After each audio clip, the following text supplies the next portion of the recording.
సైబరాబాద్ లాంటి ఒక సిటీని క్రియేట్ చేసిన వ్యక్తి. మనస్ఫూర్తిగా చెప్తుంటే అది చాలాసార్లు రోడ్డు మీద వెళ్తుంటే, ఫ్లైఓవర్స్ మీద వెళ్తుంటే హైదరాబాద్లో ఒక రాళ్ళు రప్పల మధ్య ఒక నగరాన్ని చూడగలిగిన వ్యక్తి.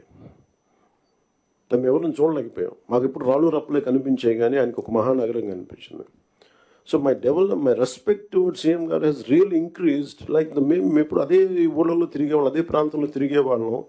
And all his administrative ability, కొంత అడ్జస్ట్మెంట్స్ తప్పు కొన్నిసార్లు, కొన్ని పాత జియోస్ కావచ్చు, కొన్ని old rules and regulation restrict చేయొచ్చాము, కానీ వాటిని మధ్యలో బ్యాలెన్స్ చేసుకుంటా ఆయన స్టేట్ని, యూనిఫైడ్ స్టేట్ని ఆయన తీసుకొచ్చిన విధానం కానీ, ఇప్పుడు ప్రజెంట్ స్టేట్కి ఈ అప్పులు వారసత్వంతో అప్పులు, కష్టాలు, ఇరెగ్యులారిటీస్తో వచ్చిన ఈ రాష్ట్రం కానీ ఆయన లీడర్షిప్లో కొనసాగాలి అంటే all of you have to really we need your support.